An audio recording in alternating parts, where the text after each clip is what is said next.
Boa noite a todos. Convido a todos a fechar os vossos olhos por um instante, a procurar em vosso assento uma posição confortável, de maneira ao qual o seu corpo imerja nas energias que aqui se apresentam. Energias essas emanadas do Palácio de Cristal, além da crosta da terra, uma cidade invisível aos olhos da retina, que é o apogeu dos espíritos que se emancipam e que ganham a oportunidade de continuar a servir este mundo, já pronto para o estágio regenerativo.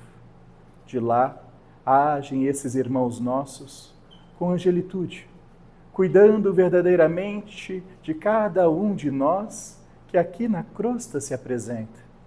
São os nossos anjos da guarda, são os mentores celestiais, são os espíritos que intercambiam mensagens vindas dos confins para que nós outros aqui na Terra possamos estar em progresso sempre.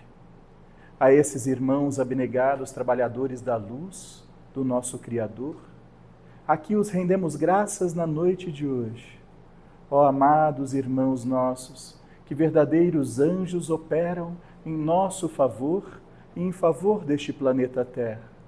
Planeta este em reforma, que passa por momentos cruciais da história da humanidade, ao qual busca a sua regeneração. Com abnegados irmãos, anjos verdadeiramente ditos, que lá estão na presença do Nazareno, que és o governador deste planeta e que prepara com tanto carinho e tanto amor para que seja este planeta a herança dos espíritos mansos e pacíficos.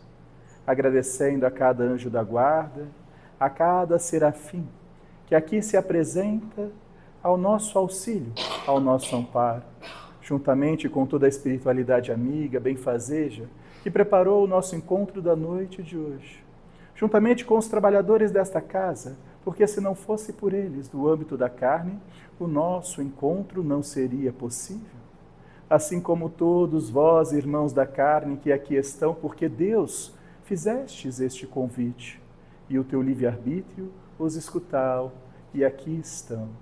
A todos os espíritos, amigos, benfazejos, que assistem às encarnações dos nossos amados irmãos que aqui estão, nos tornamos, na noite de hoje, uma grande família, e somos como um só corpo e um só espírito.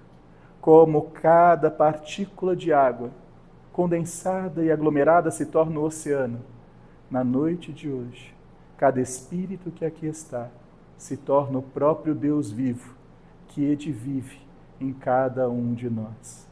E o Deus que habita em mim recepciona e saúda o Deus que habita em cada um de vós, para que na noite de hoje possamos estar na presença daquele que nos criou, à sua imagem e semelhança. Por Cristo, com Cristo e em Cristo, na oração que o próprio Cristo nos ensinou, inicia-se então os trabalhos e o estudo da noite de hoje. Pai nosso que estais no céu, santificado seja o vosso nome. Venha a nós o vosso reino. Seja feita a vossa vontade, assim na terra como no céu. O pão nosso de cada dia nos dai hoje. Perdoai as nossas ofensas, assim como nós perdoamos a quem nos tem ofendido. E não nos deixeis cair em tentação, mas livrai-nos do mal. Que assim seja. Ave Maria, cheia de graça, o Senhor é convosco. Bendita sois vós entre as mulheres, bendito é o fruto do vosso ventre, Jesus. Santa Maria, Mãe de Deus, rogai por nós, pecadores, agora e na hora de nossa morte. Que assim seja. Boa noite a todos. É com alegria que nos reunimos em mais uma noite. Na oração de abertura, trouxe a referência do Palácio de Cristal e dos seres angelicais, que nada mais os são do que espíritos, assim como nós, em outros tempos, se reformaram, se lapidaram, se aperfeiçoaram e atingiram a angelitude, assim como Jesus nos prometeu e nos garantiu: vós podeis fazer o que eu faço e muito além. Então, a esses espíritos que, assim como nós, aqui já angariou, aqui já esteve, em busca da lapidação de si mesmos, estão já no estágio de regeneração. Mas ao encontrar-se nesse estágio de regeneração, de angelitude, decidem, por livre e espontânea vontade, a ficar neste planeta, além do magnetismo da Terra, para auxiliar os seus, que é de nossa natureza. Porque quando ascendemos, quando melhoramos, nós queremos não apenas a nossa melhora, mas aqueles que amamos. Quando melhoramos, perguntamos: cadê aqueles que nós amamos e queremos que progrida o mesmo que nós? E confrontados com a realidade do plano espiritual, vamos enxergar nos nossos pares que tanto amamos, cada um num grau evolutivo distinto do nosso. E quando atingimos a angelitude, em nosso tempo, percebemos que muitos que amamos já atingiram a angelitude muito mais rápidos do que nós, mas que muitos ainda que amamos se encontram em zonas densas, em zonas mais trevosas, arraigados, aprisionados neste planeta. Então, nos é dada a oportunidade de nos tornarmos anjos da guarda, assistentes daqueles que amamos, ao qual, na alegoria da mística da Igreja Católica, chamamos de anjo da guarda. Dentro das religiões de matrizes africanas, que oriundam de muito mais antigas escrituras, chamamos de guardiões. Não é um ser que ao nosso lado está e nem caminha, mas é um ser angelical, que além da camada de ozônio se apresenta com a única finalidade de tocar o nosso coração para que nos desperte, para que como um botão de rosa desafloremos ao nosso tempo para a verdade da vida eterna e da responsabilidade de sermos melhores hoje do que fomos ontem e amanhã do que somos hoje. Somente olhando para nós mesmos conseguiremos atingir este grau de angelitude na reforma íntima de nossas ações pequeninas, micros, diários, através das nossas existências. Todos nós adquiriremos a angelitude, porque isto é palavra de Jesus Cristo. Felizes aqueles que mansos ficarão e pacíficos se tornarem, porque estes herdarão a terra, nos ensinou Jesus Cristo no Sermão da Montanha. Eis que aqui estamos, em busca da mansuetude e da pacificação, para sermos merecedores deste planeta tão belo e lindo, que está a passos largos, apresentando a sua aperfeiçoamento, o seu aprimoramento para este ser de regeneração. Ok? Vamos abrir para as perguntas. Quem gostaria de iniciar? Sim. Boa noite. Sim. Algumas pessoas, quando se encontram, por exemplo, assoberbadas, dizendo que estão vivendo sob pecado, que estão vivendo sob pressão espiritual, que estão cometendo algumas coisas erradas, procuram alguns clérigos ou alguns sacerdotes para então, através da confissão, né, receberem absolvição e muitas vezes uma penitência para que seja, digamos, retirado esses pecados, né? Sim. A minha pergunta é assim: teriam essas pessoas realmente o poder de absolver alguém em nome do Pai? Teriam essas penitências dadas valor de tirar esses pecados? Ou seria somente dizer assim, faz e não peques mais? Se essas penitências, por exemplo, seriam só meramente ilustrativas, Sim. teriam validade? Essa procuração que eles dizem que possuem de te absolver os pecados é válida espiritualmente? Obrigado. Ok. Para entendermos o âmbito cultural da absolvição do pecado executado não apenas pela Igreja Católica, mas por muitas religiões. Os templos evangélicos dão a liberdade através do expurgo de demônios. A Igreja Católica, através de penitência, através da confissão.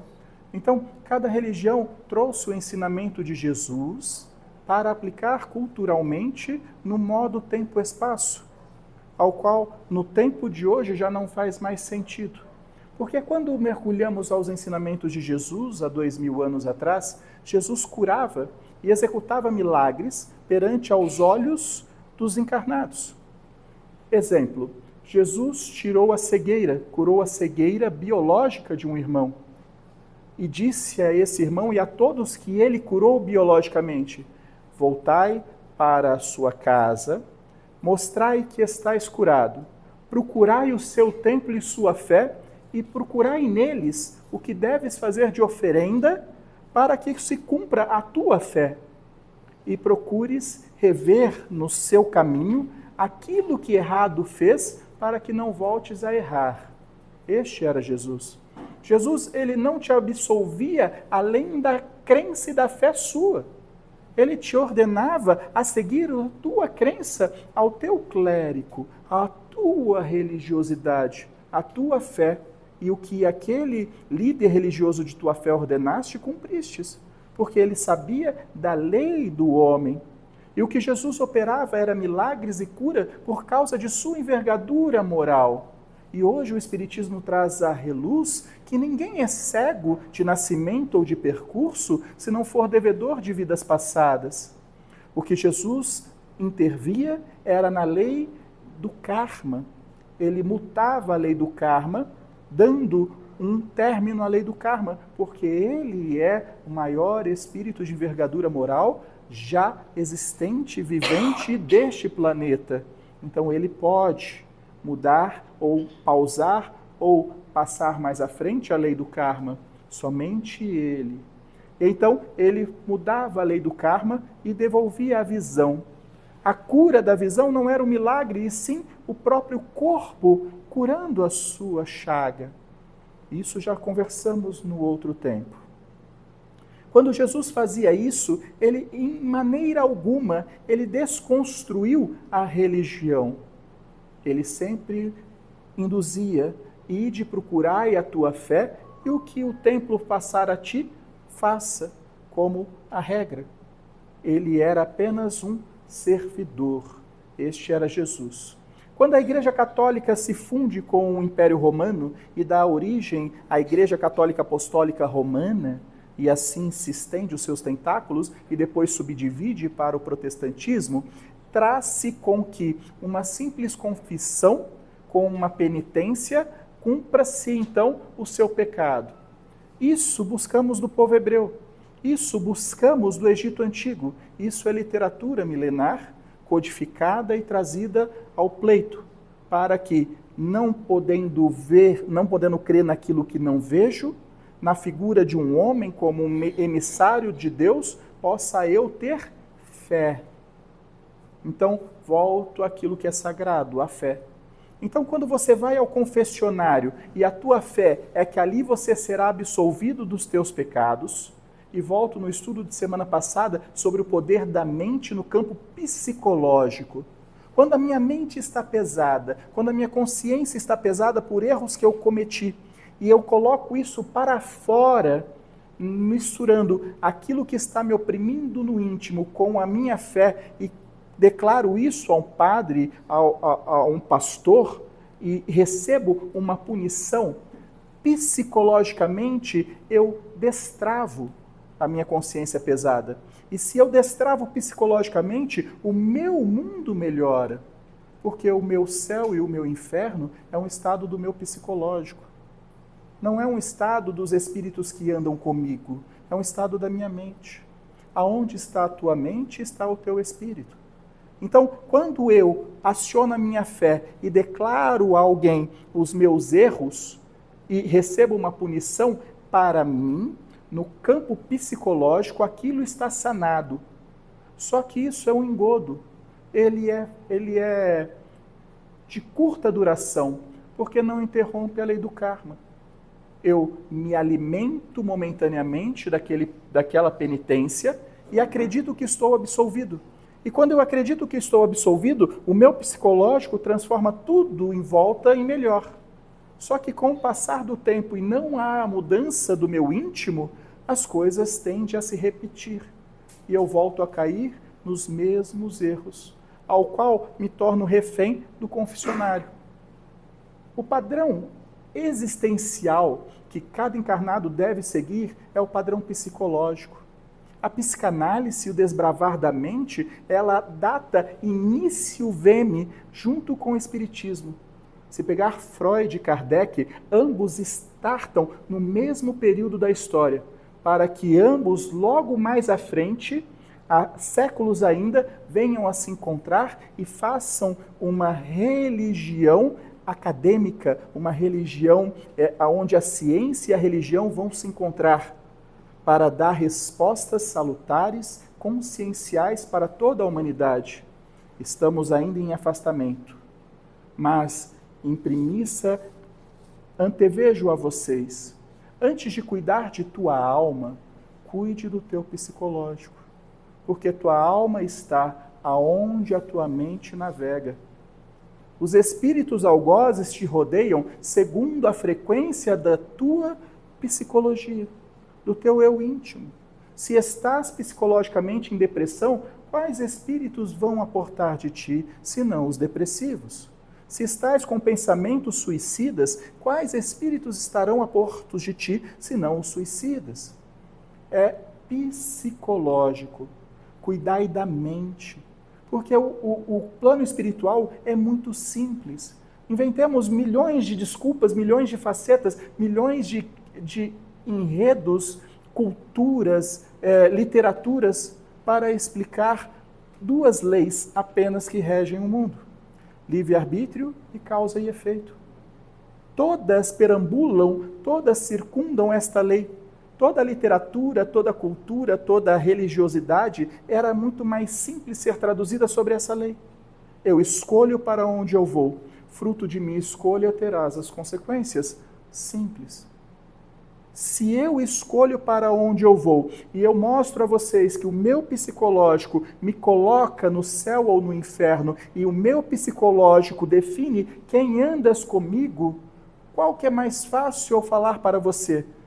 Vá e reze 10 Ave Maria ou procure um psicólogo? Essa é a pergunta.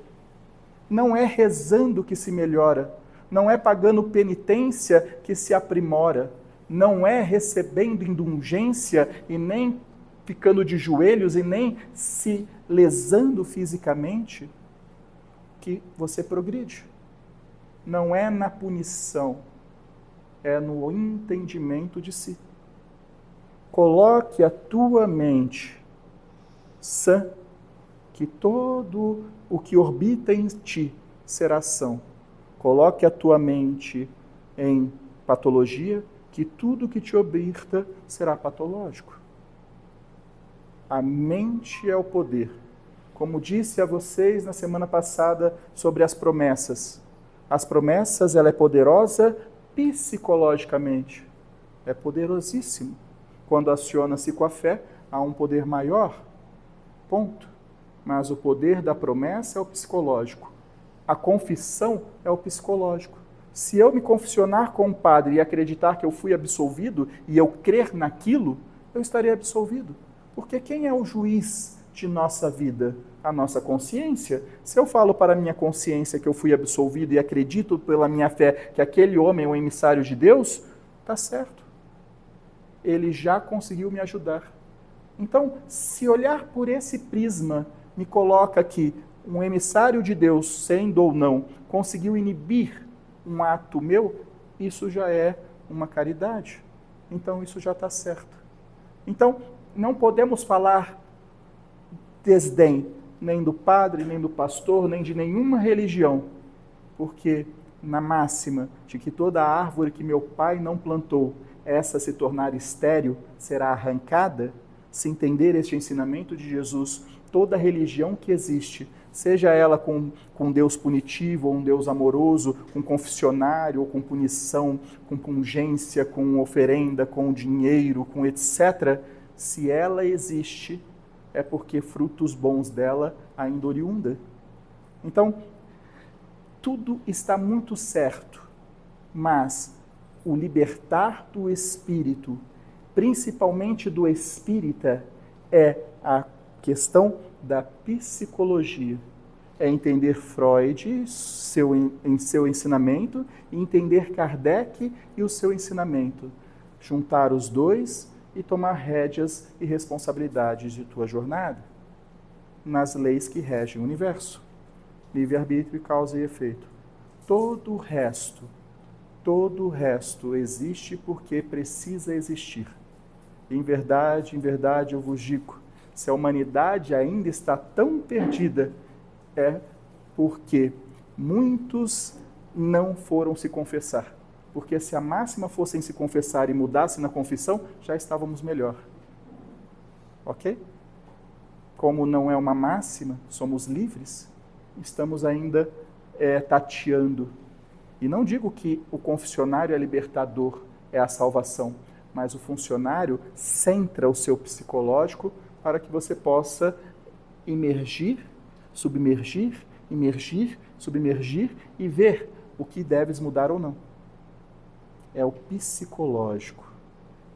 Entendam isso e tragam para a sua vida. Em todos os momentos, o seu psicológico não está bem, trate ele. Buscar e conversar com as pessoas, trocar ideia, mudar de frequência, para trocar experiências e energias, para que se coloque bem. Ok?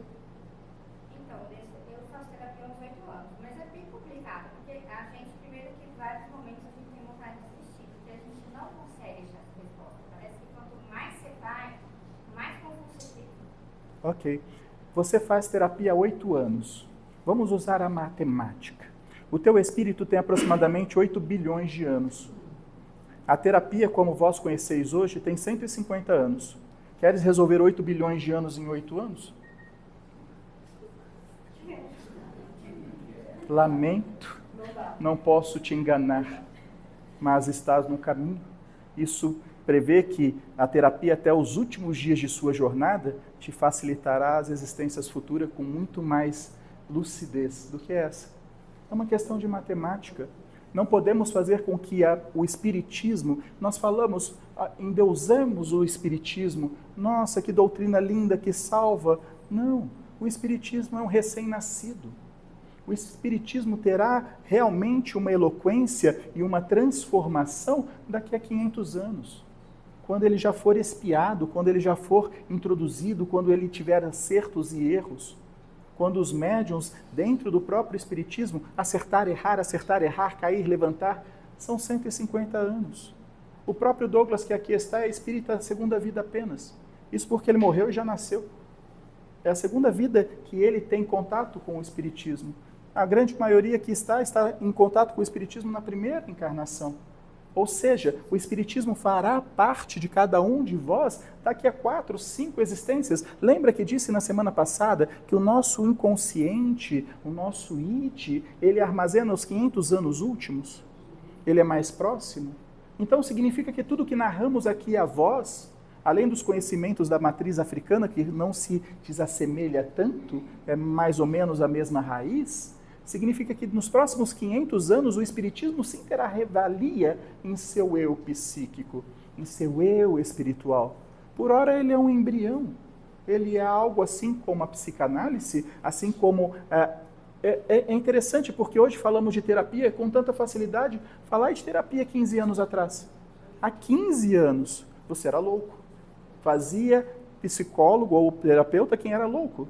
Essa desconstrução cultural, ela precisa iniciar, e ela já iniciou, só que ela vai demorar. Então, é importantíssimo o espírito despertar para falar que ele precisa fazer terapia, porque antes, como que era a terapia? Vai para o padre e confessa, essa era a terapia, e recebe a punição. Só que você recebe a punição, e quando você é punido por algo, normalmente, a longo prazo, você se revolta, Então, o confessionário não é uma terapia positiva, ela é uma terapia destrutiva, porque eu recebo a punição, culpo a punição e a minha vida não melhora, porque eu não mudei, como há de melhorar? Então, a mudança é minha, e o padre não fala isso. Jesus fala: ide e procurai não repetir os velhos hábitos. O padre não. Padre, eu te absolvo. Reza tanto Ave Maria, isso. Procurai não errar de novo, mas sem uma veemência, sem algo mais forte para realmente tolir o desejo da inclinação do fiel. Ok? Ser punido não te aflora, não cabe mais punir. Nós já passamos pela fase que poderíamos passar em lapidação através da punição. Antigamente se educava filhos com castigo, Hoje, para você bater numa criança, o vizinho te denuncia. Mudou o tempo. Não se faz, exato. Nós nos aprimoramos. Não há mais espaço para a punição. O excesso de punição jogou muitos jovens para as drogas, porque encontravam na família um reduto que não era porto seguro, era punitivo, e nos núcleos de amigo a liberdade, aonde os vícios é muito farto. Então, perdeu-se muitos espíritos para os vícios do mundo por causa de excesso de punição? Não é mais. O confessionário é ir lá e pegar a sua punição. Não faz mais sentido. Não é deste tempo. E para essa transição, a psicologia e a psicanálise. Só que é assim como o espiritismo, um embrião. É assim como o espiritismo, o início de tudo. E aqueles que hoje no início já estão conseguindo se conectar e abrir a sua mente para desaflorar, certamente na próxima existência ou na existência imediata no plano espiritual, já serão espíritos muito mais libertos, porque a psicologia e a psiquiatria, ela abre a sua mente, ela te tira da utopia e te clareia a visão, que é basicamente o que o espiritismo faz. Ele te tira da utopia dogmática e te abre a visão para um ser maior, para algo muito maior. A psicologia e a psicanálise é a mesma coisa. Por isso que eu te digo, não é o espiritismo que vai transformar a humanidade, e sim quando a humanidade pegar o que Freud deixou, filtrar, porque tem muita coisa de Freud que está um pouco confusa, pegar o espiritismo e filtrar, porque há muita coisa no espiritismo também confusa. Assim como as revistas espíritas que vieram em sequência do Pentateuco, assim como o espiritismo que se desenvolveu em cada região do planeta, com a sua filosofia, com os seus livros codificados, com as suas psicografias de romances e umbrais, e essa celeuma espiritual, é preciso filtrar. E quando isso estiver filtrado, estivermos na essência da psicanálise e na essência do espiritismo, os dois criam uma fusão para, em si, ter uma religião mais coesa, mais completa. Porque religião e psicologia não se divide. Não se divide. Como que uma religião perseguitória domina os seus fiéis? Através do medo. O medo é um agente psicológico. A manipulação psicológica cria fiéis tolhidos, utópicos de uma religião. A religião e a psicologia, elas não se desconectam, porque é o mesmo canal. É a mesma região cerebral que processa a fé e processa a psicologia, é a mesma. Não se divide. Felizes são os irmãos encarnados que já encontraram como seus aliados a psicologia, a psicanálise, a psiquiatria, o autoconhecimento. Ok? Aí eu trago, porém a psicologia e a psicanálise não é factual a todos. Ok, Vocês viram a inteligência artificial, o nível que está chegando? Você faz terapia com seu celular hoje. Por que isso? Porque não há como prosperar se você não dominar aquilo que te atormenta, que é o teu psicológico. Se você não confia no outro ser humano, confia em algo que é artificial, que te dá respostas pontuais. Entende? Progresso da tecnologia da informação que está célere para auxiliar o nosso desenvolvimento.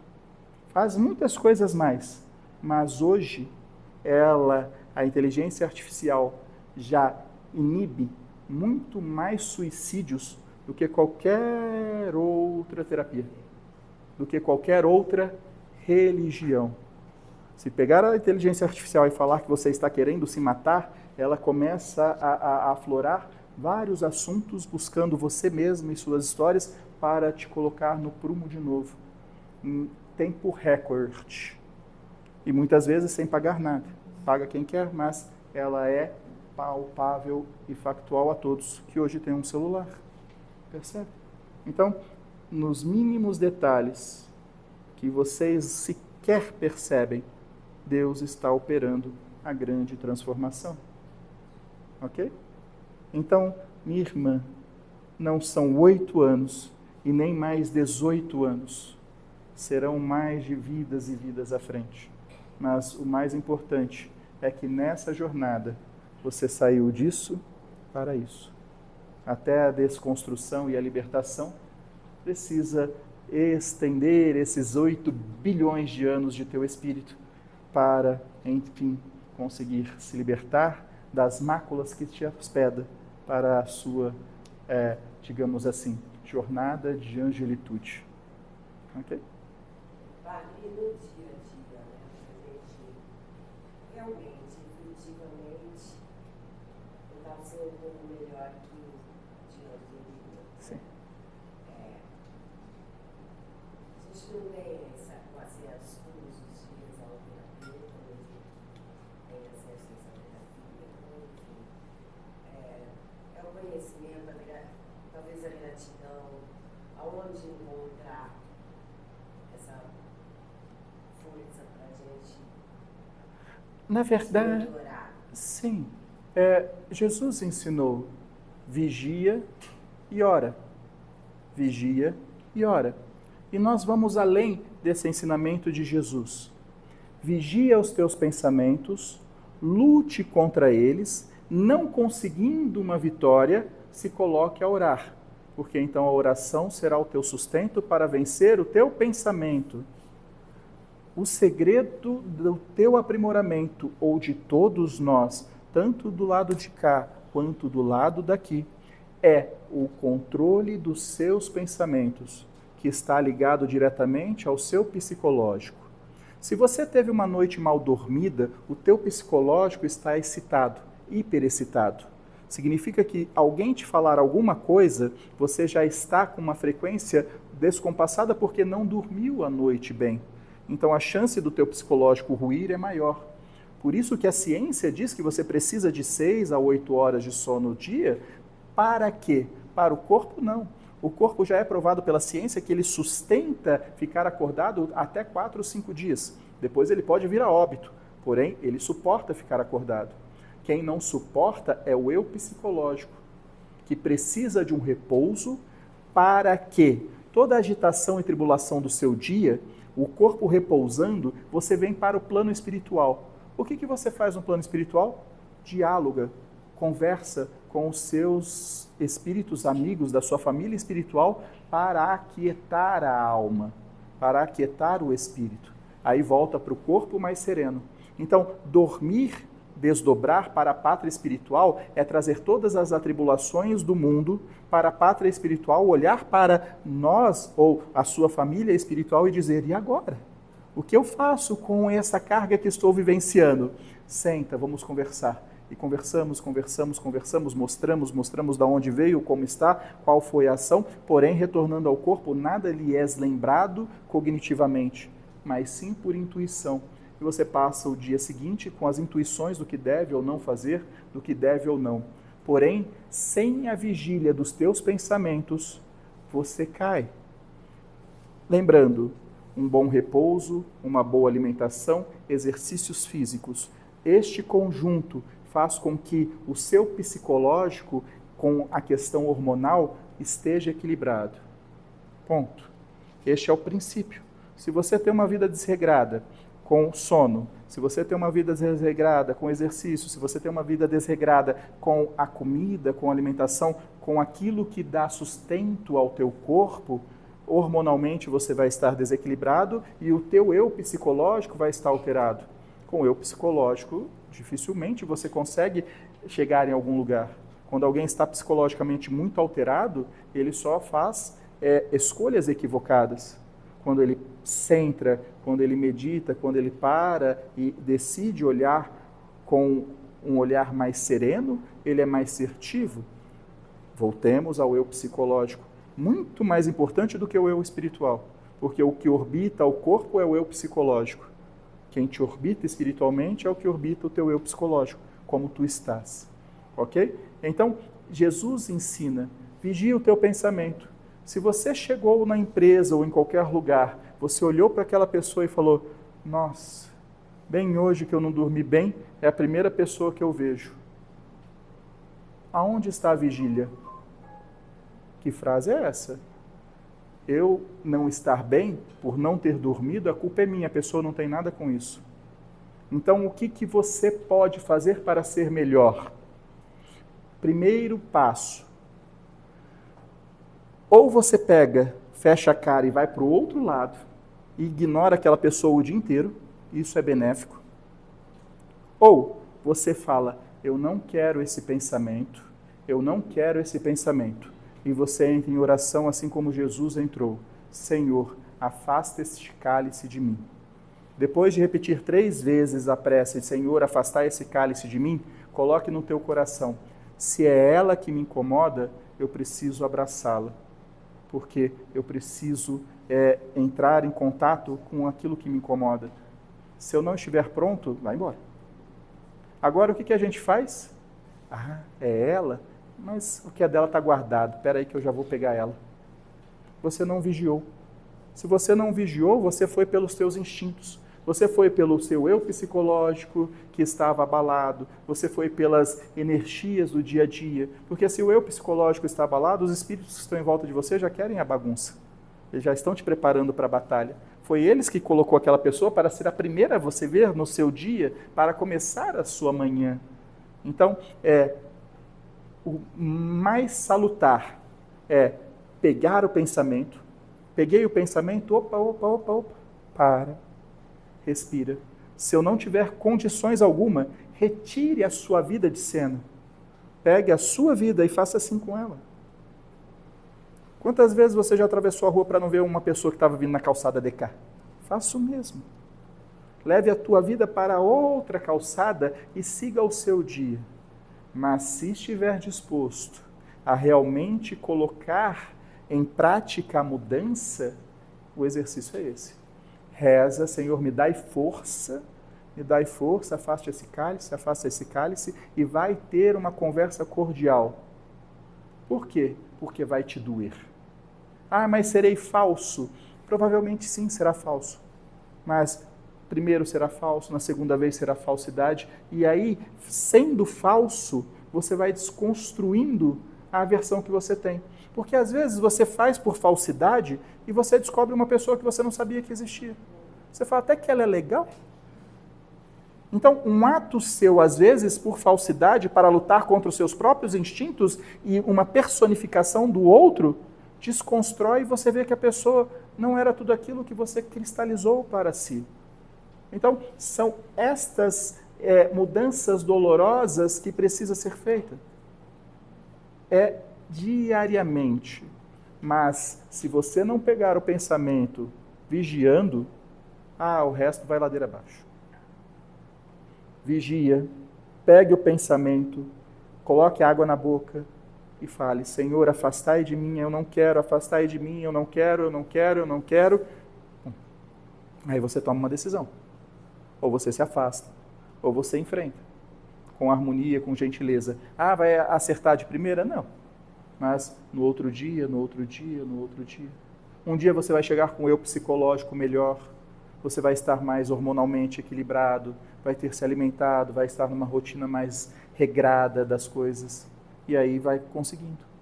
Mas sem o vigiar, não pega. Ninguém melhora se não vigiar os seus atos. Não há. Porque nós melhoramos vigiando os atos ou quando a dor nos mostra que estávamos errados. Aí a gente sofre, dor, aí você fala, nossa, parece uma redundância. Aí você fala, opa, acho que eu preciso mudar aqui. Aí você muda e melhora. Aí você fala, olha, que interessante. Aí você vai. Só que esse processo é vagaroso. O processo da vigília ele é mais célere.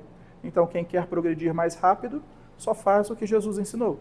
Vigia, luta contra e ora. E então faz a sua ação. Mesmo que a tua ação seja sair correndo. Ok? Mesmo que a sua ação fala, não vou na casa dos meus parentes hoje. Eu não dormi bem, eu não me alimentei bem, eu não estou psicologicamente calcada para enfrentar tal situação. Eu não vou. Isso chama-se humildade. O que é humildade? É olhar para dentro de si, ver o seu limite e falar, eu posso isso ou eu não posso isso? Então, se eu não posso, eu não vou. Este é o ato de humildade. Isso é humildade. Humildade não é mostrar pobreza, voto de pobreza. Humildade é saber o meu limite ou não. Até onde eu posso ir ou até onde eu não posso ir. Isso é humildade. Ok? Sim. Você vai lembrar para falar sobre o orgulho. Ok. O orgulho é a erva daninha mais farta em nós, espíritos da Terra. É aquilo que ainda nos aprisiona aqui na Terra. Então, podemos, por pressuposto, acreditar que o que nos torna manso e pacífico é a ausência do orgulho. É o que nos acende para o próximo estágio. O que é o orgulho? Ele é a junção de dois pecados. A vaidade e, vamos dizer assim, a soberba. A vaidade e a soberba. Vamos contar uma história. Um dia existiu um anjo, já no plano de iluminação, no plano divino, e ele estava lá belo, com as suas plumas batendo as asas. E um dia ele passa de frente ao espelho. E ao ver o seu reflexo, ele se acha lindo, perfeito. E analisando o reflexo, ele fala, nossa, nunca tinha me dado conta de que eu era tão belo e tão bonito. Eis que surge neste anjo, que já chegou lá, a sua vaidade. Aí, dentro da sua vaidade, ele vê um outro anjo e fala, mas as penas dele estão encardidas, a minha é mais bonita. Aí vem o orgulho. Aí junta a vaidade, a soberba e vira o orgulho. E esse anjo cai.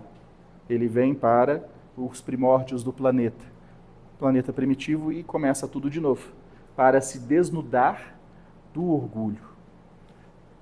Nessa mitologia, podemos falar que o orgulho é o autoendeusamento, é olhar para nós e acharmos que nós somos bons. Até aí tudo bem. Não foi somente a vaidade que derrubou o anjo. Ok? O que derrubou o anjo foi a vaidade com o orgulho, com a soberba, de achar que ele era melhor do que o outro. E é aqui que a gente se apequena e se aprisiona. Porque não muito obstante, pequenos atos nossos, pela fala ou pelo agir, nos coloca em grau de superioridade ao outrem. Isso é o orgulho. Isso é a erva daninha mais farta. Ela não é a mais perigosa. Não é algo que precisamos de muito esforço para limparmos, mas ela é muito farta. Porque nós fazemos isso no campo profissional, nós fazemos isso na escola, nós fazemos isso no pessoal, nós fazemos isso nos relacionamentos. Nós acreditamos que nós somos superiores aos nossos pares.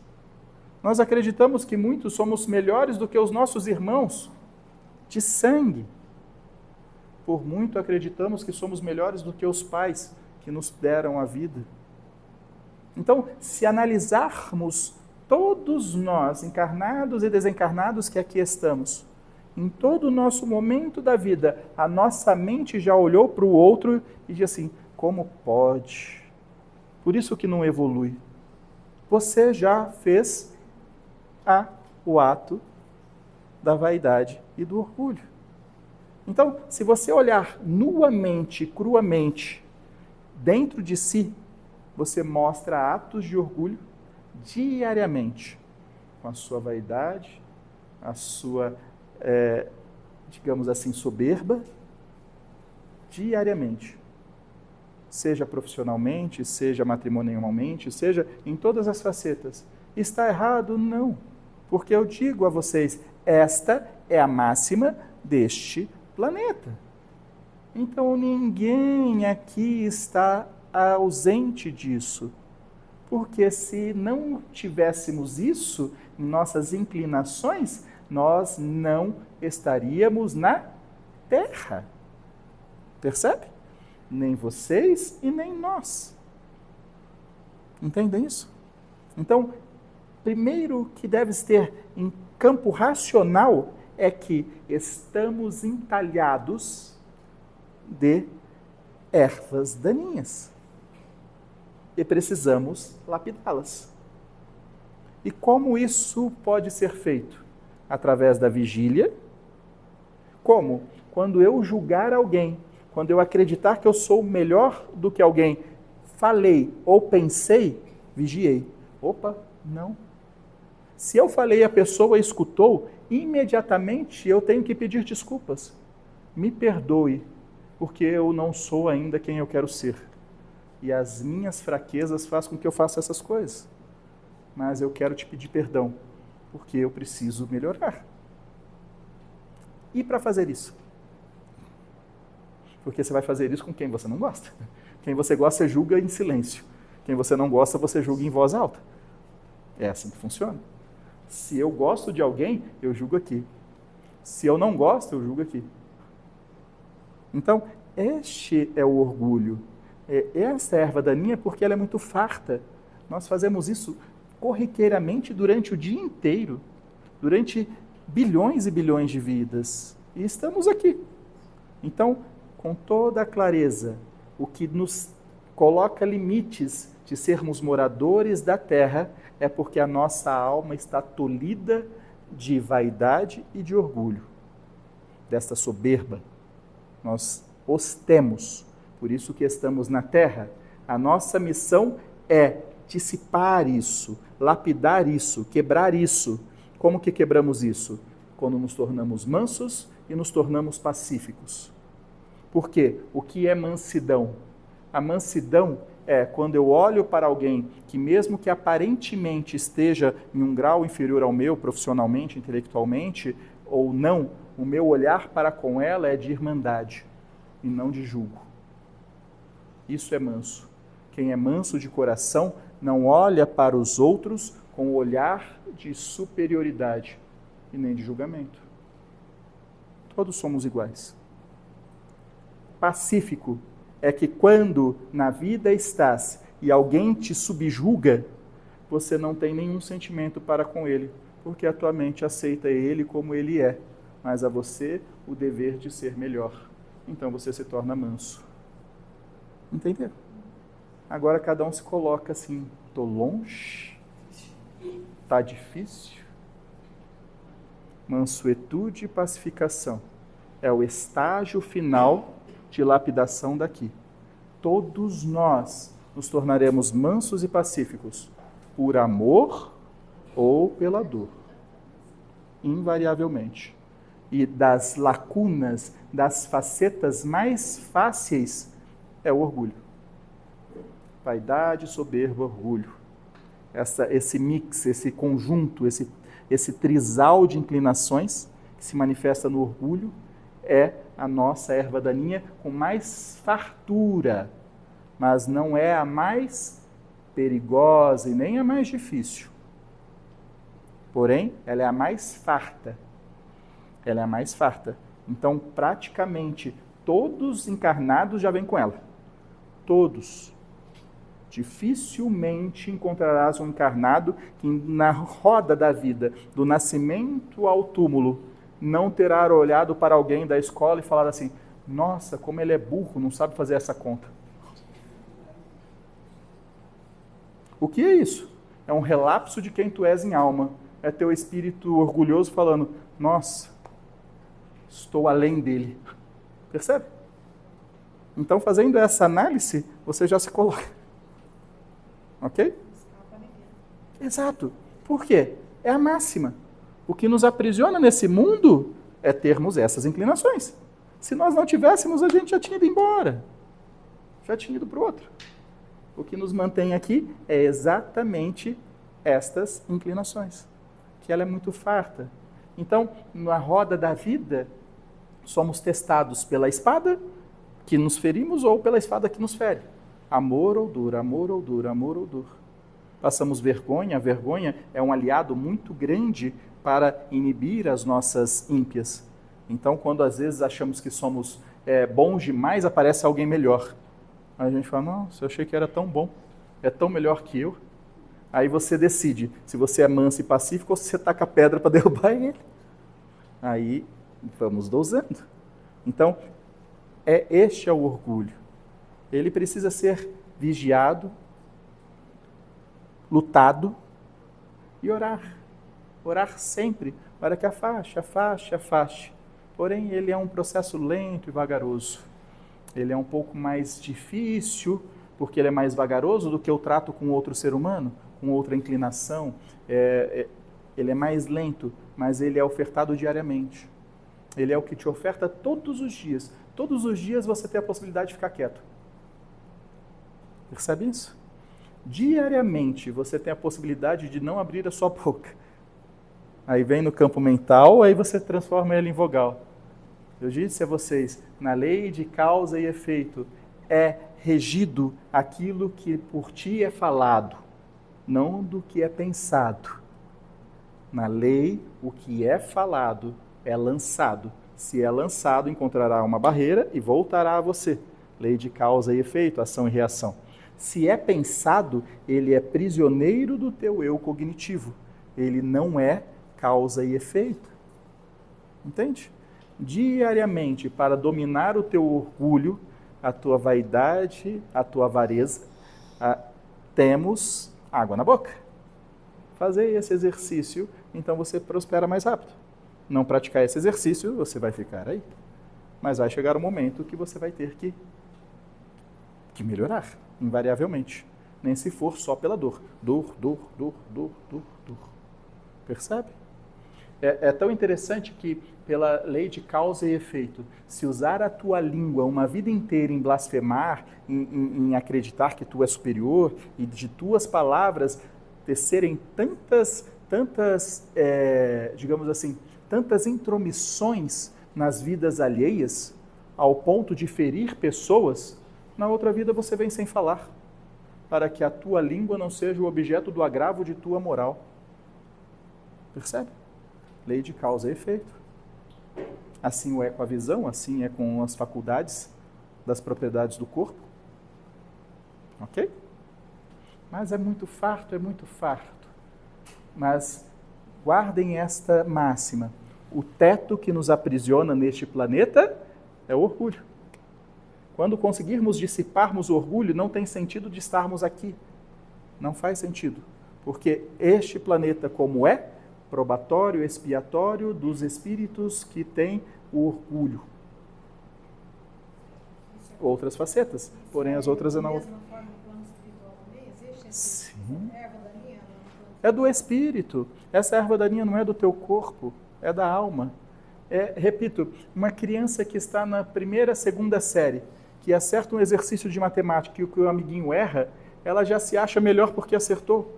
Como você fala para uma criança de 6, 7 anos de idade que ela é superior a alguém? É do espírito.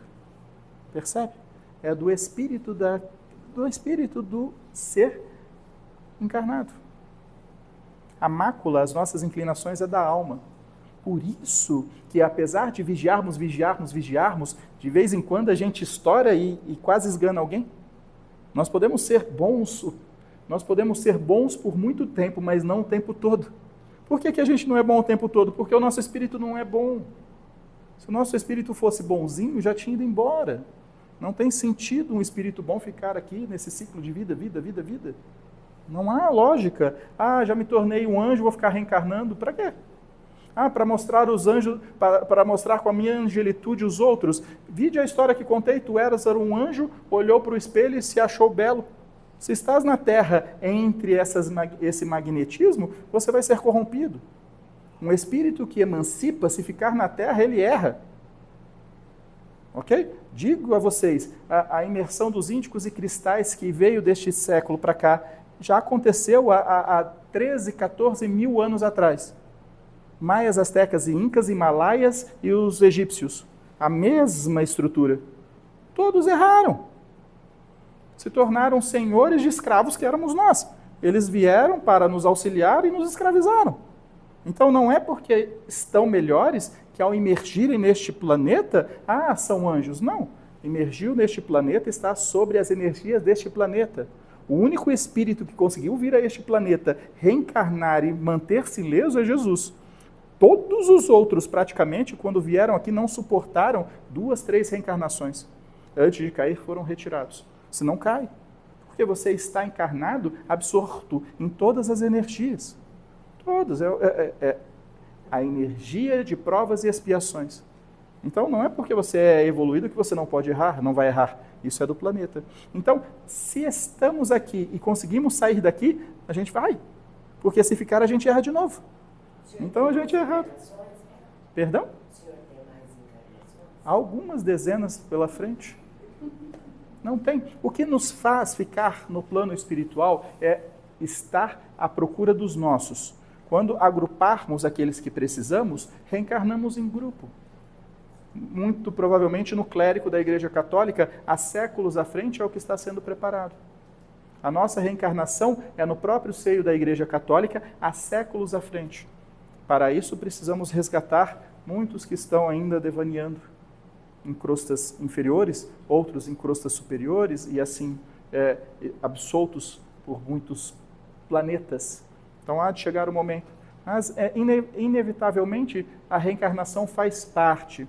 E é simples o processo reencarnatório, porque karma é aquilo que se abstraiu na carne. Então, se na carne você tem um delito, você vai restaurar esse delito na carne. Por isso que chama karma. Então, eu não posso cometer um delito na carne e vir aqui para a pátria espiritual e falar, você me perdoa? Não. Eu te perdoo, mas a gente precisa ser provado e expiado na carne. Então, se você tirou minha vida e eu te perdoo, vamos para outra. Vamos ver se você quer me matar de novo. Mostra que você realmente é merecedor do meu perdão. Aí vem os dois, aí um mata o outro de novo. Aí vai. Sim, tudo está perfeito como deveria estar. É estranha essa frase que eu falo a vocês, porque o planeta está exatamente como ele deveria estar, com a religião como deveria estar, como a política como deveria estar, como a sociedade como deveria estar, tudo como deveria estar.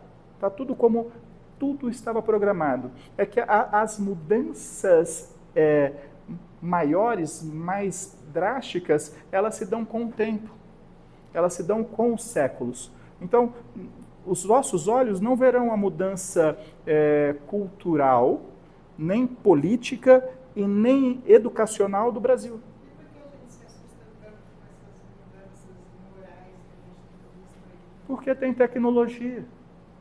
Porque hoje acontece alguma coisa do outro lado do mundo e você sabe na hora. Mas hoje acontece muito menos. Nós somos espíritos reformados já. Já existem leis dos homens que embustam vários espíritos que poderiam fazer tragédias e não fazem, porque tem a lei do homem, porque tem câmeras, porque tem... Então, todo esse avanço tecnológico, ele existe para dominar, mesmo que por medo de fazer algo e ser pego, dominar o espírito que é repleto de inclinações ainda.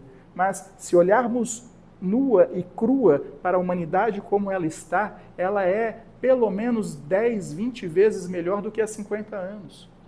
Há 50 anos, um pouco mais, terminávamos uma Segunda Guerra Mundial que, por nada, por uma busca da raça perfeita, ceifou-se 30 a 40% da raça humana, por causa de uma busca de uma raça perfeita. E isso foi agora. Percebe? Olha como mudou. Olha como em 60, 70 anos houve tanta transformação, tanta melhoria. Porque há muita informação, a gente não aprendeu a processar isso. Imagine vocês que disse no estudo passado que nós trazemos 50% das nossas vidas passadas. A nossa vida passada, vamos supor a vida passada imediata. Vamos supor que um espírito normal, em vidas casadas, a cada 100 anos teve uma vida. Então, em 1820, você estava encarnado em outro corpo, em outra vida. Se um parente teu morresse e ele morava longe, tu ficava sabendo 4 anos depois. Hoje ele foi entubado, tu já matou ele, já sabe, já comprou até o caixão. Então, essa voracidade de 100 anos apenas, em uma lacuna de 100 anos, se buscar você na vida de 100 anos atrás e trouxer para essa, a quantidade de informação que o teu espírito processa diariamente vai te causar ansiedade. Por quê? No conjunto de 500 anos, nunca houve tanta informação rápida como há hoje. Então, essa volúpia de informação confunde aqueles que já têm uma certa idade, que passou dos 50 anos, não estão acostumados com essa quantidade de informação, porque vivenciou uma época mais pacata. Vivenciou uma época que as coisas demoravam para ser noticiadas. Esperou-se que um programa de domingo passasse as informações da semana. Hoje o programa de domingo já mostra o que foi requentado. Percebe? Então mudou-se o contexto de informação. Quem que processa essa informação? Quem está com 12, 13 anos. 17, 18 está perdidaço nas informações. Do 18 até 30 estão ainda assimilando as informações, mas dos 2 anos até os 12, eles já captam essas informações com muita facilidade. Por quê? Vivenciaram o início dessa transformação. Já estão reencarnando. Vocês, encarnados hoje, na encarnação de amanhã, lidarão muito melhor com o que é hoje. Então essa ansiedade, essa preocupação, é apenas o teu espírito fala assim com você, se ele pudesse. Nos últimos 500 anos eu nunca vi tanta informação. Porque eu digo a vocês, o tesouro do céu qual que é? O que você aprende. O que você aprendia 100 anos atrás? Você passava uma vida de 60 anos, você não aprendia quase nada. Hoje, com 60 dias, tu aprende muito mais do que 60 anos, de um século atrás. Entende? A tua alma está absorvendo esses tesouros do conhecimento de maneira nunca antes degustada nos bilhões de anos de tua existência. Como que vocês podem lidar com isso, se não com ansiedade? A tua alma tem um ritmo de armazenamento de informações dos últimos 500 anos que era letárgico quase, era lento. Com a rádio, com a televisão, com a internet, com esse devorar de informações instantâneas, vocês estão ensinando a tua alma a trabalhar num ritmo completamente desconhecidos para a tua alma. E a tua alma joga para o teu corpo e fala, calma. Aí você, não, toma. Informação, informação, informação. Aí gera essa ansiedade. Gera esse medo. Quer um exemplo? Na vida passada, 100 anos atrás, um filho seu ia estudar na capital. Quando que você recebeu uma notícia dele? Quando ele se formasse. 5 anos depois. Hoje é todo dia, mãe, pai. Então, hoje é tanta informação que confunde o espírito encarnado. Porque no tatilhar das vidas passadas, nunca antes houve tanta absorção de conhecimento. Por isso que a ansiedade é a doença do presente. A ansiedade, ela tem um pico juntamente com a tecnologia. Quanto mais a tecnologia é instantânea, mais o índice de ansiedade nos encarnados. É um pico. Por quê? São espíritos que não desfrutaram isso antes. não tiveram essa absorção de conhecimento. E agora os têm. Então, o espírito vai sentir. Quem não tem? Quem tem 7 anos, 6 anos, 5 anos, já nasceram com essa disposição. Quem tem 20 não, pegou uma fase ainda de informações mais lentas. Quem tem mais de 30 pegou mais fase. Quem tem 40 para cima está sofrendo demais.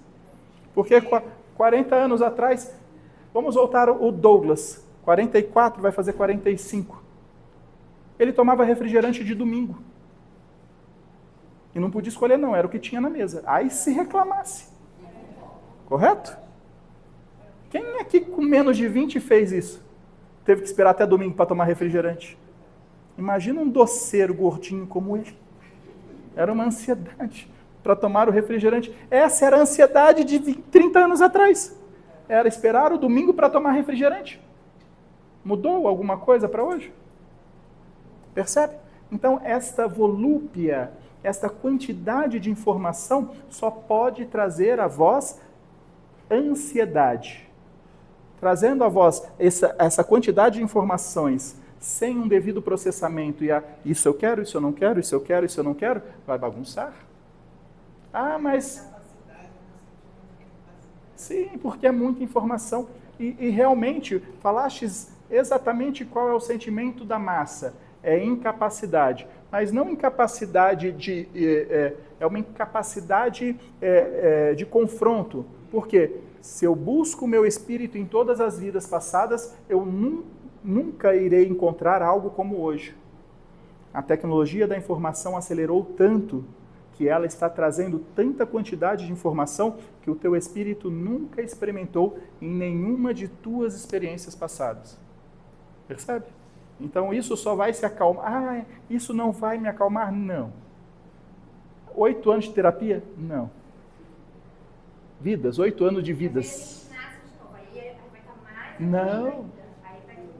Não. Se você conseguir passar por esta vida sem ficar louco, porque esse é o processo. Se você absorver tanto e não conseguir disseminar, a loucura é o que te apresenta. Porque o que é a loucura? Tá tão confuso que eu vou para o universo paralelo. Aí você leva, é uma patologia. Se você passar por essa absorção de conhecimento sem gerar uma patologia da loucura e conseguir armazenar, na outra vida tu já vai nascer. Por mais que a tecnologia seja mais instantânea, você já está preparado. É só vocês olharem para as crianças de até 7 anos.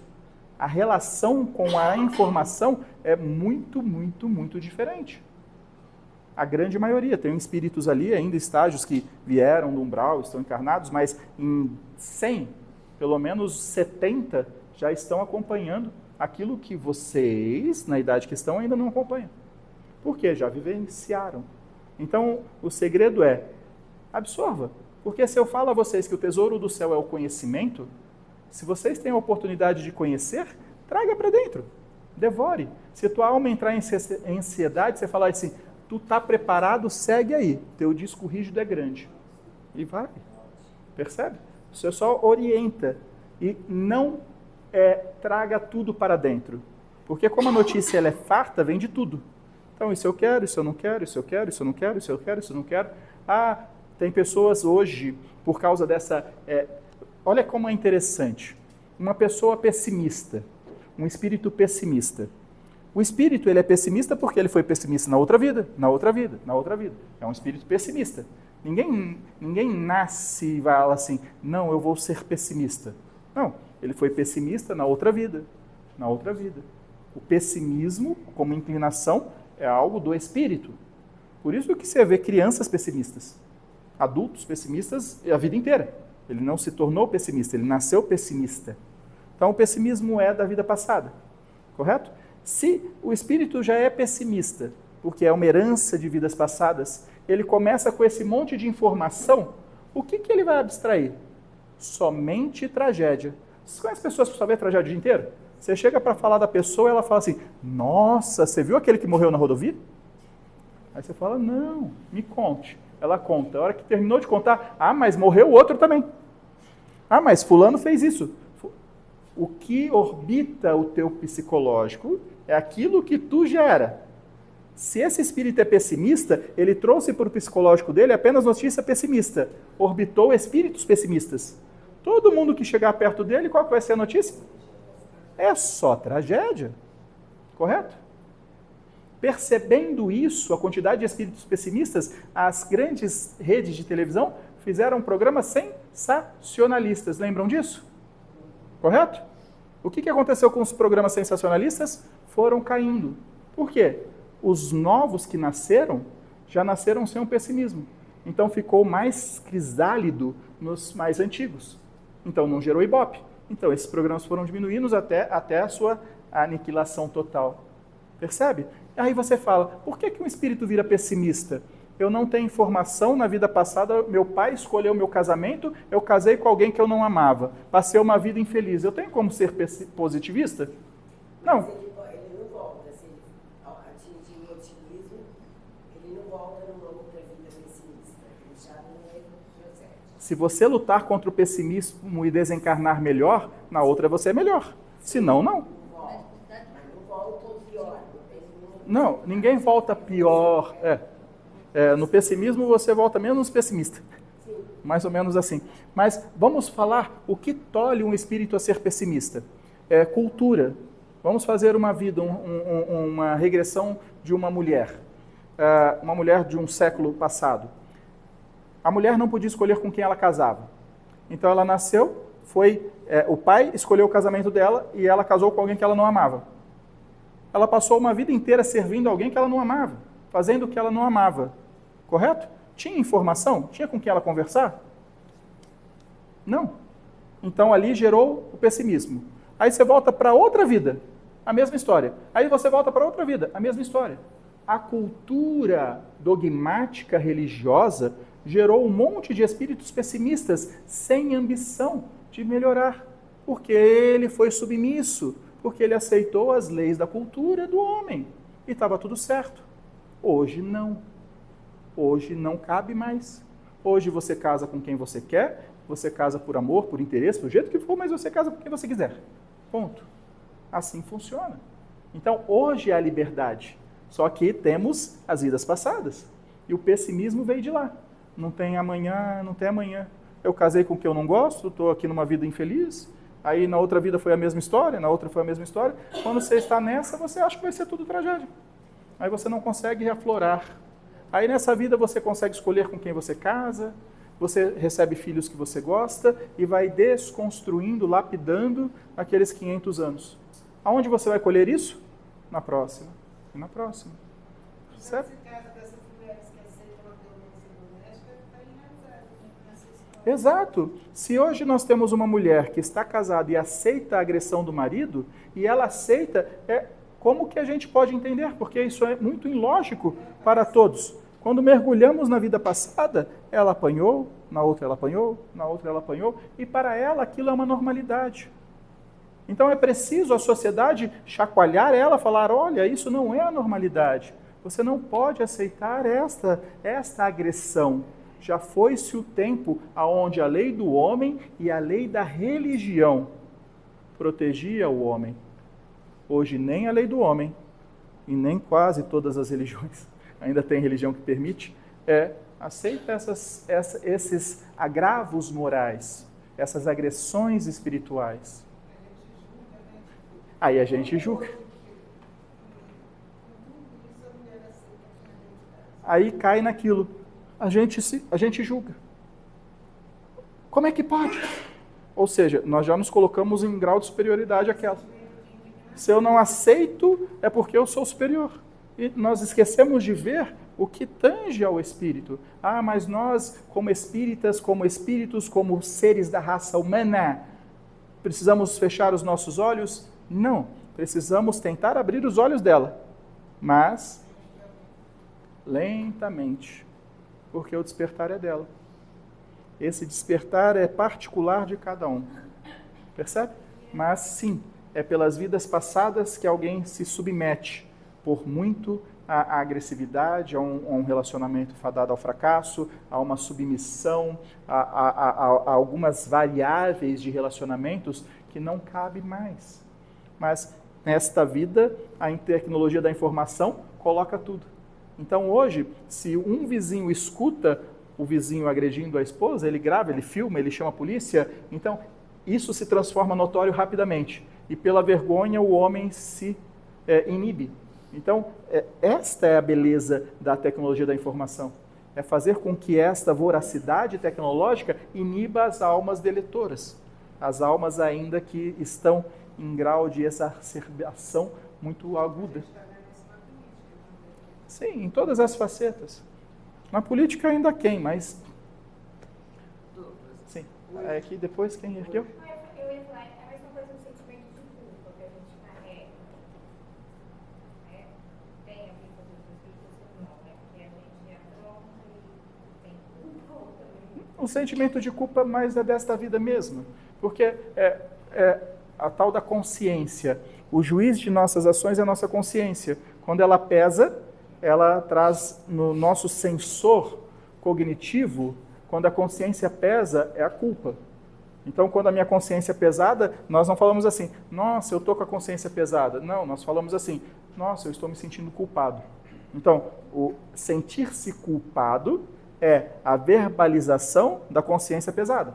Então, quando nós cometemos alguns atos que a nossa consciência nos cobra, nós nos culpamos.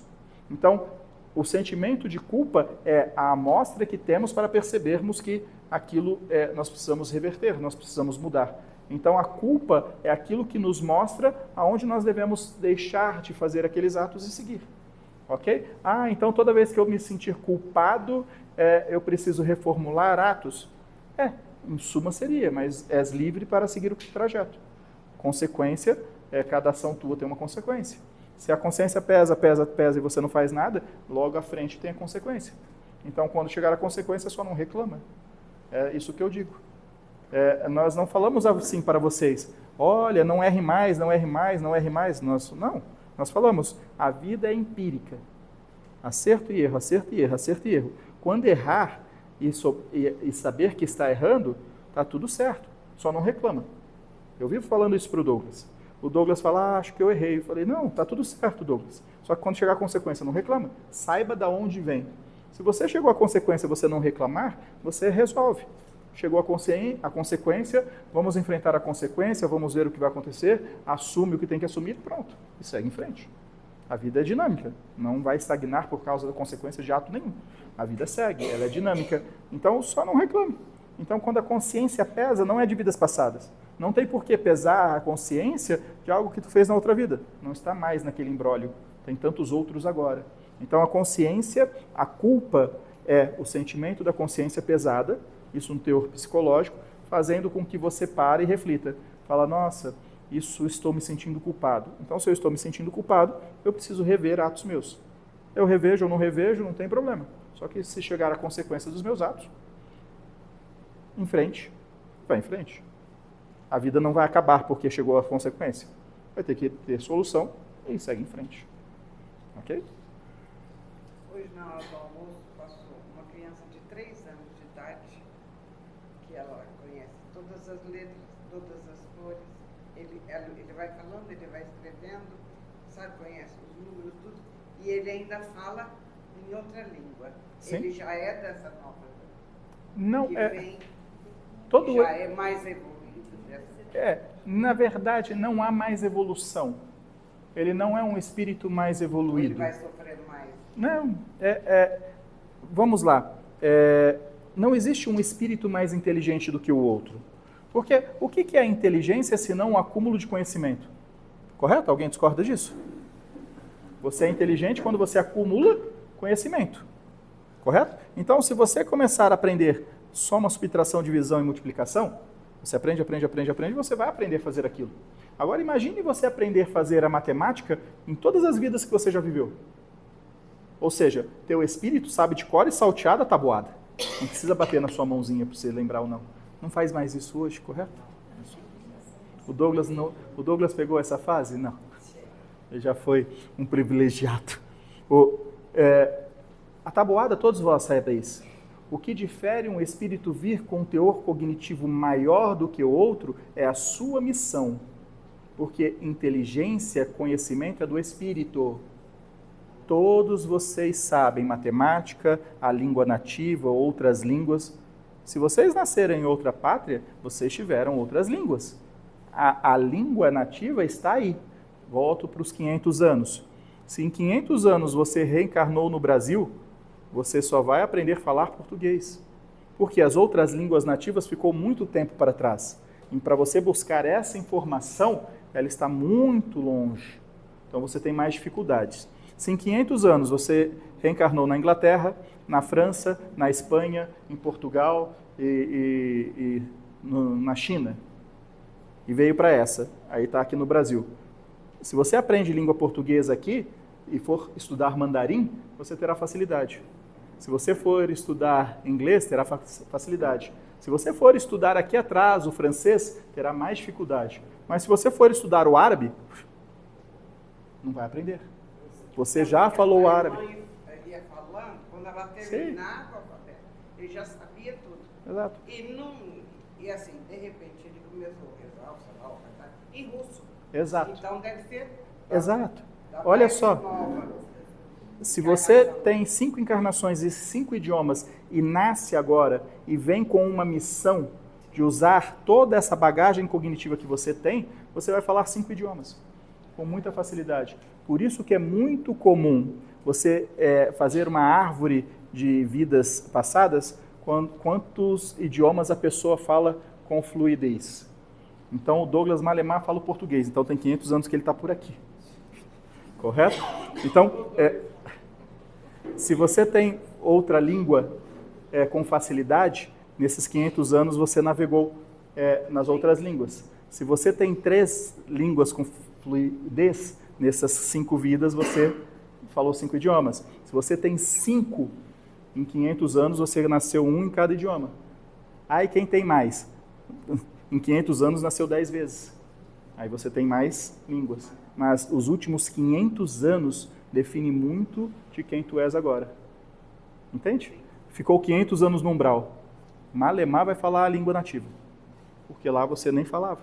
Estava lá grungindo, rastejando, percebe? Então você vai encontrar muita dificuldade até em falar, em conversar, até em formar frases, até em escrever. Se você fica muito tempo no umbral e vem para uma vida, você vai ter dificuldade de assinar o teu nome. Porque não tem... Eu fiquei impressionada que não parecia uma criança. Sim, aí é missão.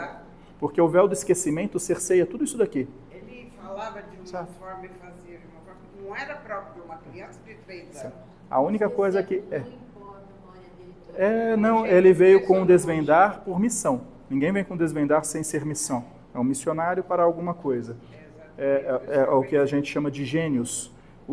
A única coisa que é preciso guardar como informação e nunca esquecer, não é porque ele se desenvolve muito bem no intelectual que ele é um espírito superior. Não tem essa conotação. Porque o que eu digo a vocês, a inteligência é a capacidade de absorver informações, correto? Quanto mais informações eu tenho, mais ferramenta eu tenho para lidar com tudo. E isso todos vocês têm. Porque somos um conjunto de todas as nossas vidas. Então, se tirarmos os vossos corpos biológicos e colocarmos apenas as suas experiências de vidas, vocês são riquíssimos de conhecimento. Não existe todo o conhecimento do mundo em um único ser. Mas se juntarmos vários, o mundo inteiro está aqui dentro. Porque está um pouquinho em cada um. A sua vivência, aquilo que você aprendeu. Então, as literaturas de vastos continentes, de vastos escritores, está tudo dentro de vocês. Só que vocês nasceram com um cerceamento cognitivo por missão. Alguns nascem com um cognitivo maior por missão também. Correto? E normalmente, quando você nasce com um cognitivo muito alto, você nasce antissocial. Você tem muita dificuldade de lidar com seres humanos. Que eu achei. Exato. Por quê? Voltamos para a vaidade. Quando eu sei muito, eu acho que eu sou melhor que os outros. Então eu me coloco numa prateleira diferente. Aí eu fico antissocial. Eu fiquei pensando que os pais são muito humildes, muito... Sim. Sabe? A irmãzinha também, mas ela lidava com ele assim, só... Repito, Mas ele... o orgulho está em nós. Se eu nasço com o meu teor intelectual muito acerbado, eu vou ser muito orgulhoso. A chance de eu errar é muito maior. Por isso que o véu do esquecimento tolhe o cognitivo. Porque sem ser muito inteligente, a gente já se acha melhor que o outro, melhor que o amiguinho.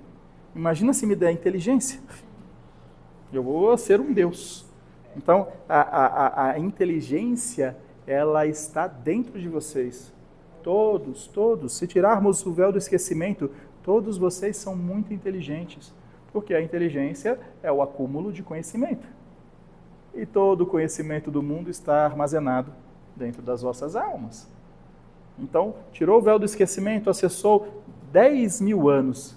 Vocês falam todos os idiomas, todos os dialetos, leem, tem a leitura de símbolos sagrados, ancestrais, está tudo aí dentro. Vocês viram nascer as matrizes africanas, vocês viram e acompanharam nascer a Umbanda, vocês viram e acompanharam nascer a Igreja Católica, vocês viram ruir o Império Romano, vocês viram ascender Napoleão, cair Napoleão, vocês viram, vocês vivenciaram, vocês são a história. Percebe?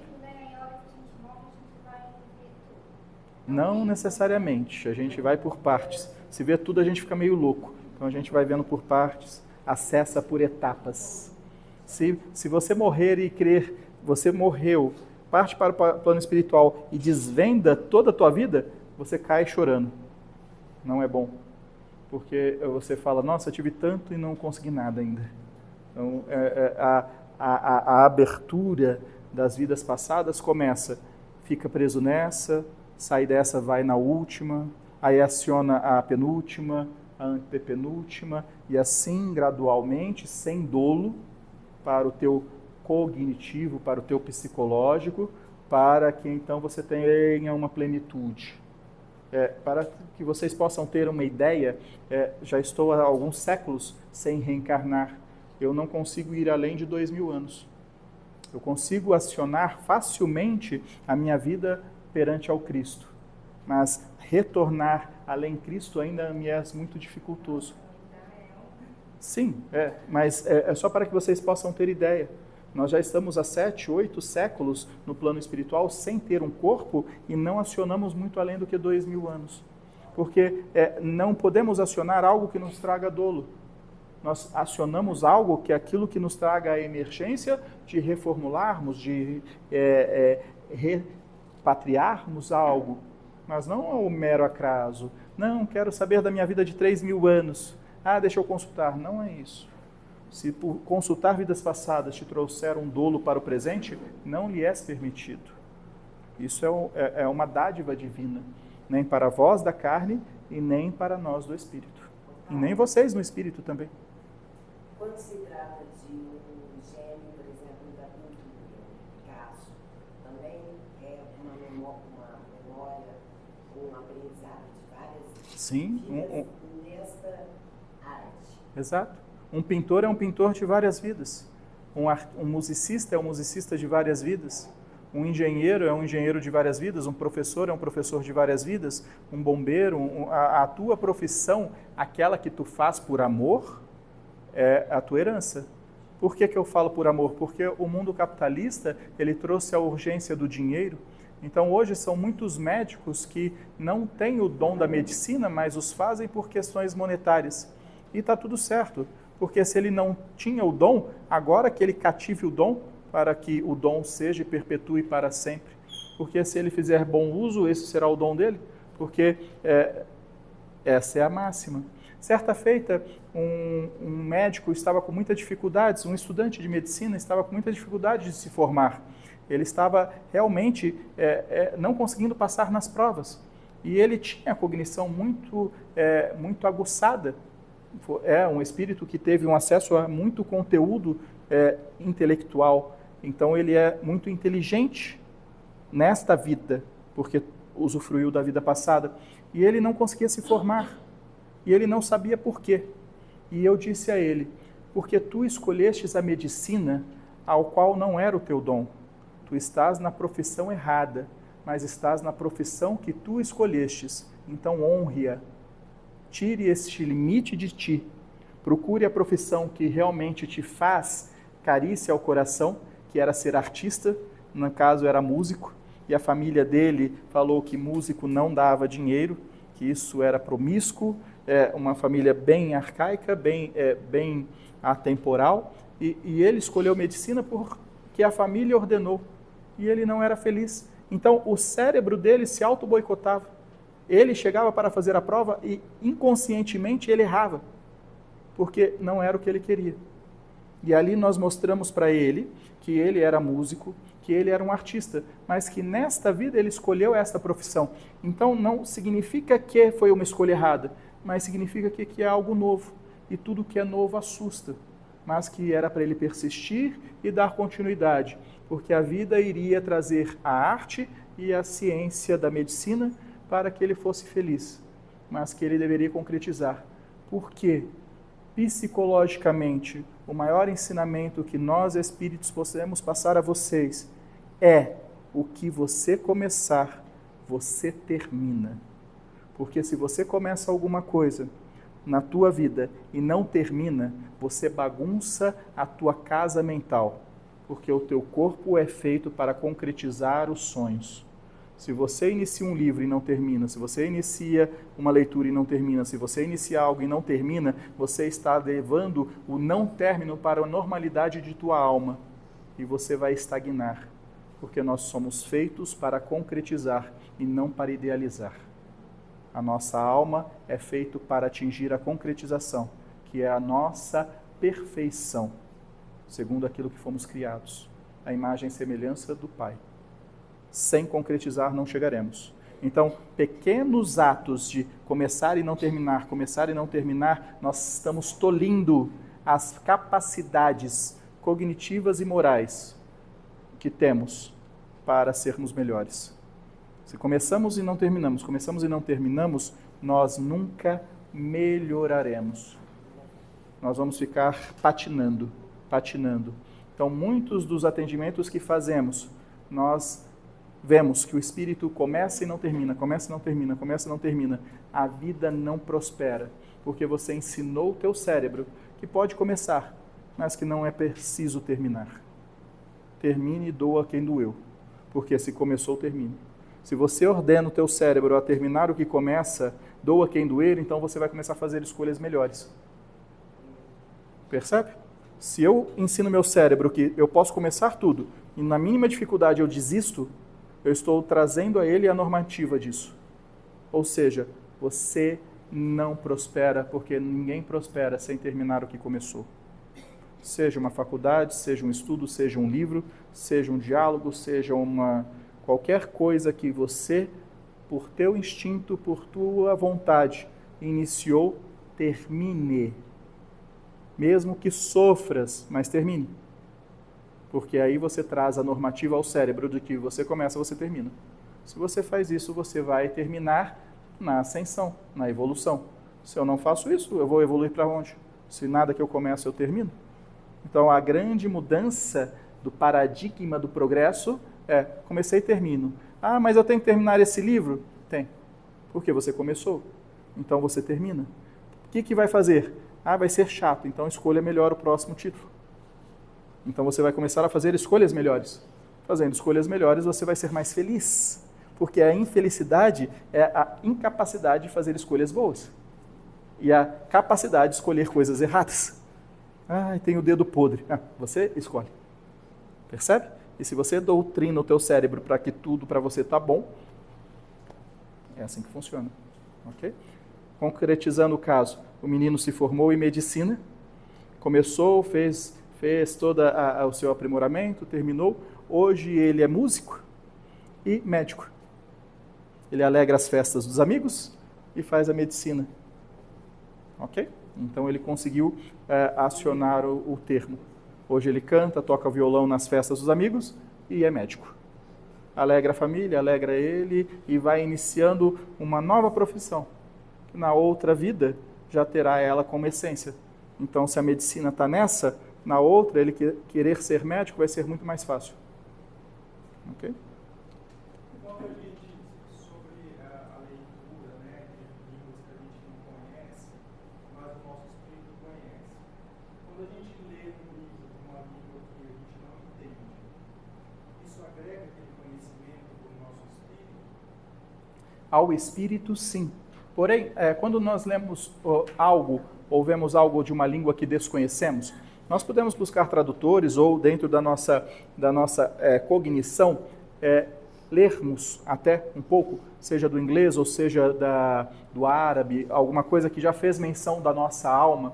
Por mais que os nossos olhos estejam vendo aquela linha que nada entendemos, se nas memórias de nossa alma for uma vida próxima, nós captamos. Se for uma vida longínqua, não.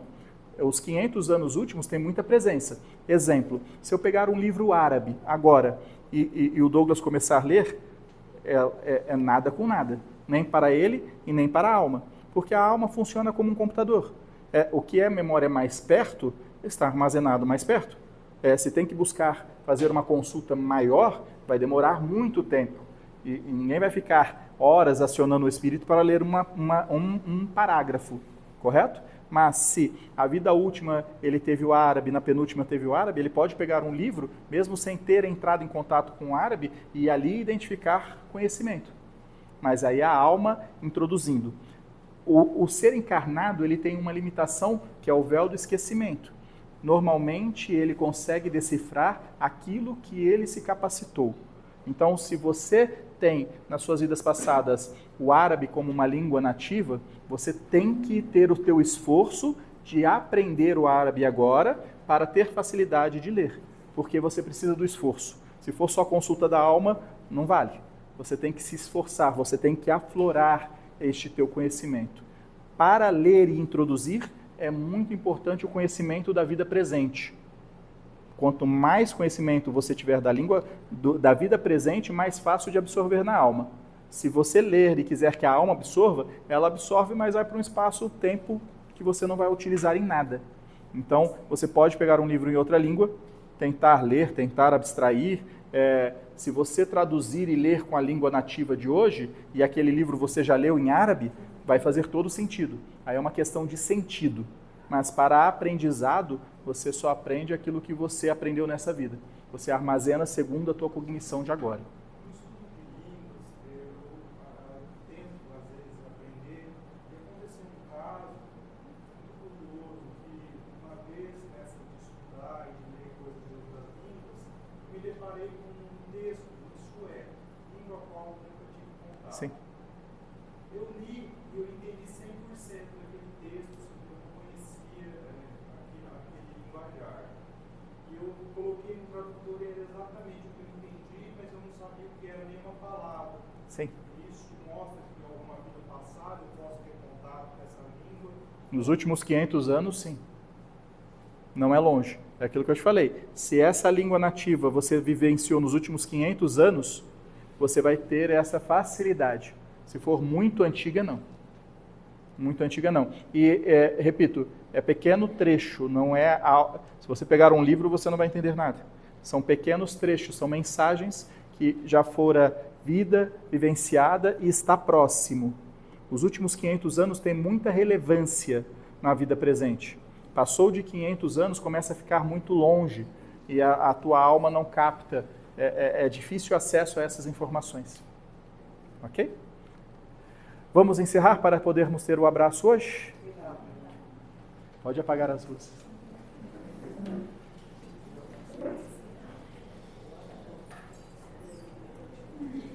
Os passistas de pé para trabalho do passe. Vamos fechar os nossos olhos na certeza de que não há acaso e que a presença de cada um de vós, irmãos encarnados e desencarnados, aqui na noite de hoje, para sermos um só corpo e um só espírito, é porque foi Deus que nos trouxe aqui. Deus está aqui neste momento. Sua presença é real em meu viver. Entregue sua vida, os seus problemas. Fale com Deus, Ele vai ajudar você. Oh, Deus te trouxe aqui para aliviar o seu sofrimento.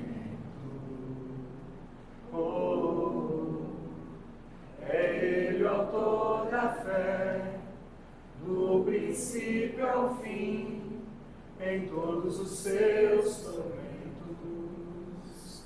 Oh, e ainda se vier noites traiçoeiras, se a cruz pesada for, Cristo estarás contigo.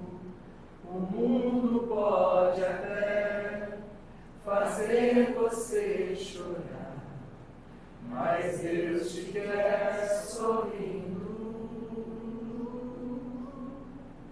E ainda se vier noites traiçoeiras, se a cruz pesada for, Cristo estarás contigo. O mundo pode até fazer você chorar, mas Deus te quer sorrindo. Por Cristo, com Cristo e em Cristo. Na própria oração que Cristo nos ensinou, se encerram os estudos da noite de hoje. Pai nosso que estais no céu, santificado seja o vosso nome. Venha a nós o vosso reino. Seja feita a vossa vontade, assim na terra como nos céus. O pão nosso de cada dia nos dai hoje. Perdoai as nossas ofensas, assim como nós perdoamos a quem nos tem ofendido. E não nos deixeis cair em tentação, mas livrai-nos do mal. Que assim seja. Ave Maria, cheia de graça, o Senhor é convosco. Bendita sois vós entre as mulheres, bendito é o fruto do vosso ventre, Jesus. Santa Maria, Mãe de Deus, rogai por nós, pecadores, agora e na hora de nossa morte. Que assim seja. Eu desejo a vós um ótimo regresso aos seus lares. Que a paz de Cristo que esteve, estás, perpetuarás conosco, chegará em nossos lares, em nossos pares, nossos locais de trabalho. Para aqueles que quiserem um abraço.